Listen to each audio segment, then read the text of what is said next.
Hello, I'm Hannah, and this is Hannah's Books. Welcome to part 3 of the answers to all the wonderful questions you asked to help me celebrate my second anniversary on BookTube. Let's get straight into it. Brian at Bookish asks a few questions. First, what is your favorite animal and why? The kind of animal I feel most connected to emotionally, if that makes any sense, is the raven. Years ago, I had a small knitting blog, which I named the Purloin Letter. For those of you who don't knit, purl, as in purloined, is one of the main stitches used in knitting. Anyway, because of the blog name and because I've always loved Poe's writing, friends and family helped me acquire various Poe paraphernalia, including a raven, who usually hangs out in my study. For those of you who are wondering, this is not a raven that needs to be fed or taken for walks or anything like that.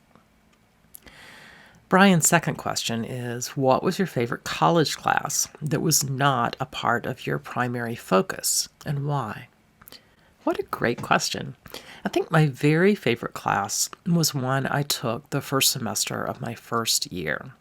My college had a selection of required distribution-type courses, and as I planned out what I wanted to take, my academic advisor asked me what I hated most. She said that is the requirement I should meet first, and not put it off until senior year, because I would hate it even more then. I spat at her. History.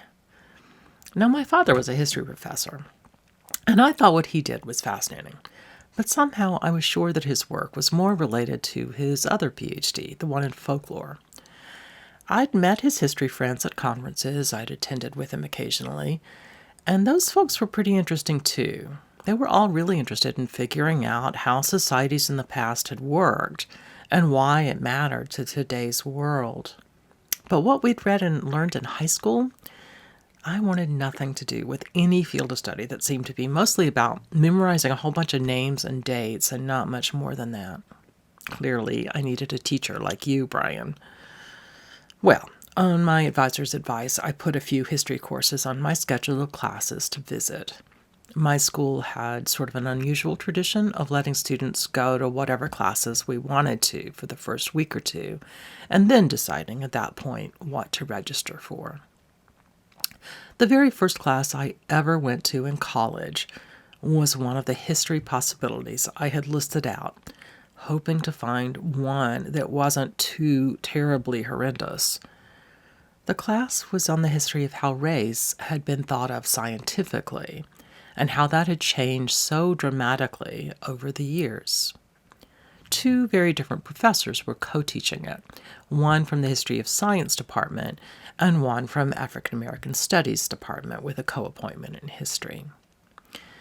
Within 10 minutes of hearing the two of them lecture, I was sure this was the course for me. And by the time we hit midterms, I was beginning to suspect that I might wind up a history major, even though it had been absolutely the furthest thing from my mind just a month or two earlier.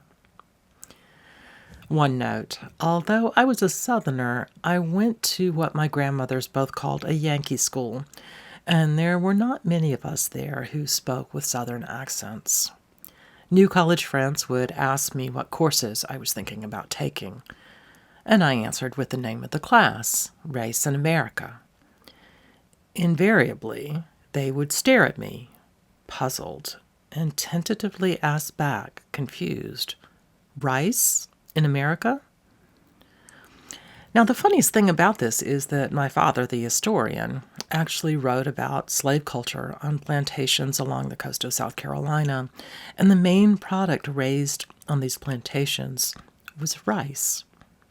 What made this crop interesting historically is that it was labor-intensive enough to need a very high number of enslaved laborers, and the plantation owners often sought out and paid much higher prices for people who, before they were enslaved, had lived in the part of West Africa sometimes called the Rice Coast. These were people who were skilled in the growing of rice, unlike the plantation owners. Because of the extensive size of many of the rice plantations, and the fact that many of the slaves had been raised with similar languages and cultures, Pan-African continuities may have been more developed and lasting than in other areas. I'm oversimplifying the story quite a bit here, but I'll link to my father's book down below. Okay, I know this is really far afield from your question, but since I poked fun at my own accent, I want to let you know that Southerners were not the only people with accents up there in the North. One afternoon, the young women across the hall, both from Boston, asked me if I wanted to go to the potty with them that evening. Now, I knew that women often went to the restroom all together in packs, but I didn't think they usually planned hours in advance for those bathroom visits. I looked at them just as blankly as they did at me when I talked about my class, Rice in America. The potty, with chips and dip and beer and dancing. Ah, yes, that kind of, quote, potty. Well, if you're still here at this Q&A, you already know that I have a tendency sometimes to tell long and tangential stories, and clearly I have done that for this question. I hope Brian will either enjoy it or at least forgive me. Brian, who can go on himself, asks one more question, and I'll try to be a little quicker on this one. What is my favorite junk food? As for relatively healthy snacks, I'm a big fan of popcorn, made on the stove in a heavy pot, and heavily sprinkled with nutritional yeast, giving it sort of a funky, nutty, cheesy flavor that my whole family loves. As for true junk food, we have kind of a family tradition of keeping the worst junk out of our house and only eating it on road trips. Brian, you may be one of the few viewers who even know what I am talking about here, but my very favorite junk food is a bag of those bright red hot fries. They come in a bag like potato chips, not hot or fresh or anything like that, but crunchy and dry, shaped like skinny French fries and made with both potato and corn flour, I think, and coated with all sorts of tasty, spicy, very artificial ingredients. There are a couple of different brands that we see in quick shops attached to gas stations, maybe Chester's and Andy Capp's. But they have to be eaten alongside a bottle of sweet tea. Ideally, they should be eaten very rarely, but savored. Scott and or Nell at Gunpowder Fiction and Plot ask a food-related question as well. If you could have any sandwich in the world, any bread you want, any fillings, real or imaginary, you have magical sandwich powers, what do you have for lunch? My very favorite sandwich is a really well-made falafel. At its simplest, just fried balls made out of ground chickpeas and then wrapped in a pita, a very common Middle Eastern meal. Usually it's served with tahini dressing, ideally with lots of garlic and lemon. Most of the time there's also red onion, cucumbers, chopped tomatoes, hot sauce, and lots of different pickled vegetables. I'd love to put baba ganoush on mine, sort of a chunky paste made from roasted eggplant and usually tahini. I said that pickled veggies are great in falafel wraps, and pickled beets and sometimes pickled carrots are pretty common. If you want to southern it up, as this daughter of the Carolinas always wants to do, try adding some spicy pickled okra. Sounds just perfect. If you don't eat bread or just want to change, try falafel and fixings over salad, or wrapped in a raw collard leaf. To be honest, I think chickpeas are my favorite food. I get much more excited about spicy pickled okra or roasted eggplant or Brussels sprouts or fresh strawberries that ripen right at my birthday in the spring and garden tomatoes in the summer. But the food I really couldn't live without on an almost daily basis, chickpeas. In fact, right after I film this video, I think I'm going to go make myself a rice cake covered in hummus and top it with whatever veggies we have left over from last night. Perfect quick lunch. Thank you so much, Nell and Scott, for inspiring me to talk about chickpeas on this channel. You might not be able to shut me up about them from now on. Still, let's assume for a moment that I have had my fill of chickpeas. Melissa at Fully Booked, in special honor of my BookTube birthday, wants to know about my favorite type of cake or other dessert. My favorite cake has a long family history. It's a recipe my grandmother used to make, and which she told me she learned from her mother, an immigrant from England, after whom I was named. A simple pound cake. It's easy to make, and honestly, I think I've made it for almost every major celebration requiring cake. Although it's great with just a little vanilla extract added, or almond extract, my favorite addition is the zest and juice of one lemon. As for a non-cake dessert, I used to absolutely love my father's bananas foster. It was one of the only dishes he really cooked, and he was a master. He'd saute long slices of banana in butter and brown sugar, pour on a little bourbon, dim the lights, and set the contents of the pan on fire, and then serve it while still in flames over vanilla ice cream. Melissa at Fully Booked asks another question, which is really lovely, and I think I want to save it until tomorrow to be the last question of this year's Q&A videos. Well, on to something a bit different. Lukash at Cruel Reader's Thesis wants to hear about my favorite painting, favorite composers and musicians, favorite movie, and things like that. I'll start with art since I've talked about it recently on my channel in response to my differences in taste with Steve Donahue. As for favorite painting, I want to talk about a whole set of paintings first, and then a particular artist. Back when the world was open, I loved visiting the Phillips Collection in Washington, D.C., which has an amazing set of works, including a half collection of Jacob Lawrence's Migration series.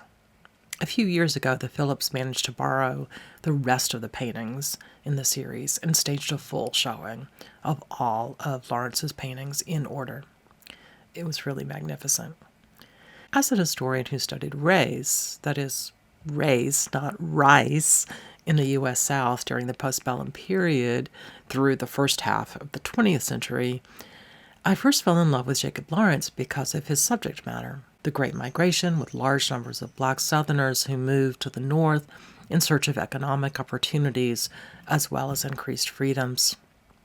But I am also utterly fascinated with the way Lawrence takes artistic styles rooted both in West African traditions and the experience of slavery in America and blends them with modernism. My favorite artist in general is probably Miro, who maybe a decade ago had a spectacular and very large, almost complete exhibit at the National Gallery of Art in D.C. I fell in love with Miro when I was a freshman in college. My roommate was looking for a poster of some of the art of Kandinsky. I'm not a big Kandinsky fan. For my taste, there's always too much going on, all on top of each other. I wanted our room to be a place to escape the chaos of campus life. As we flipped through the posters, I tried to convince my roommate to choose Paul Klee instead, art that felt similar in some ways to Kandinsky, but also had a kind of peace and almost stillness to it. And then I found a picture by Miro, someone I'd never heard of, and then another one, and within moments I was in love. They had less of a sense of chaos that I felt when I looked at Kandinsky's work, but more playfulness and excitement than I saw in Klee. Miro has remained a favorite ever since. I've talked about Alexander Calder's mobiles and stabiles on this channel quite a bit, and I think I've talked about how much I love Matisse's paper cutouts as well. And really, there's quite a bit of similarity between the shapes Miro often painted, that Matisse cut out, and that Calder built. And while I'm talking about art, I do want to share yet one more family story. Back when my son Abe was tiny, I met an old friend at the National Gallery to view a fascinating exhibit of the work of Vermeer. We sat outside on the National Mall, the green area at the heart of D.C., with the Capitol on one short end and various Smithsonian museums flanking the long sides, playing with Abe until he seemed ready for a nap. We put him in an umbrella stroller, where he quickly fell asleep. and we dashed into the museum, pushing the sleeping young person as we took in the Vermeer. Abe was still asleep when we finished, so we walked across the hall to look at some very abstract work by an artist I'd never heard of and don't remember. As we were pondering what to make of the paintings, Abe awoke without us realizing it. In the very quiet gallery, his little finger pointed at an utterly abstract canvas in front of us, and he said, "Why is the man lying on the ground?" or something like that. Really, he couldn't speak a lot at that point. Well, neither my friend nor I saw a man lying on the ground, but when we looked at the plaque with the painting's title, we saw that the work was called something like Man Down on the Battlefield. We gasped a bit, and then when he predicted what the next painting was, other visitors started following us around and asking my baby what he was seeing in different paintings. It was tremendous fun to watch. And it, of course, given the theme today, reminded me of my father. Back when I was little, my shy and introverted father, the professor of history, would make up silly stories to entertain my mother whenever we went to a museum without distance. And sometimes large crowds would start following my father around, just like they did with my son. The people who listened in sometimes knew he was joking, and sometimes they didn't. And sometimes he wasn't making up silly stories at all, but telling the truth. Because he was a social historian who studied slavery, we had a tradition of taking tours of places like Thomas Jefferson's Monticello. Back in the 1970s and 80s, these kinds of places rarely mentioned the fact that their famous residents had held other people in bondage.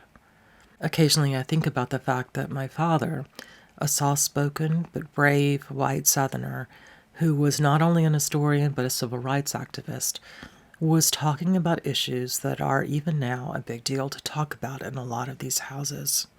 For those of you who've read the first chapter of Clint Smith's wonderful How the Word is Passed, you know that Monticello has fairly recently made a big commitment to talk about not only the fact that Jefferson was a slaveholder, but also about the lives of the enslaved people forced to labor on his property. That just wasn't true when I was young, except when my father found himself playing tour guide. I've been thinking a lot about my father this month. I guess I always do. His memory brings me both joy and strength. But this is roughly the 5th anniversary of his death, and it feels really good to be talking about him right now. I'm sorry, Lukash, for getting so far off the track of your questions and going on and on. I think I'll save the other part of your question for a different video. I hope that will be okay. Hamza Vahini asked what my favorite event on BookTube has been over the past years. A very well-timed question. As much as I love March of the Mammoths and Jane Austen July, maybe Midrash, Jake Timber, Nonfiction November, etc., my very favorite event is definitely Victober, which starts tomorrow.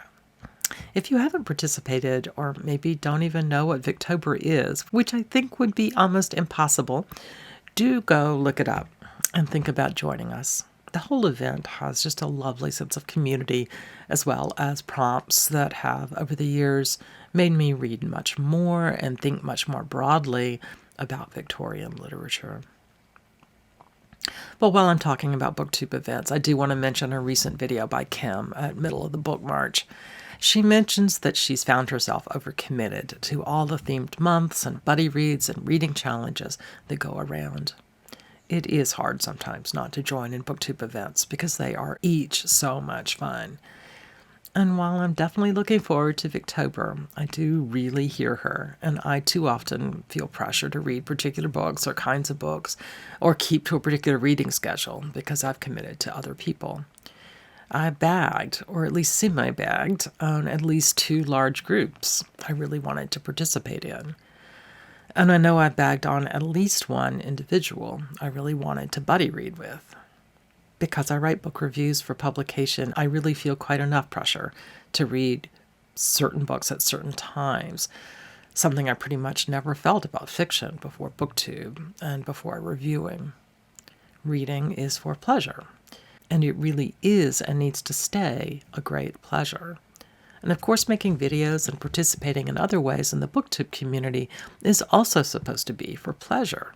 If somehow we start feeling more pressure than pleasure, it's time to step back and figure out what's right for us, even if it is after we've posted a TBR or whatever for a favorite themed month.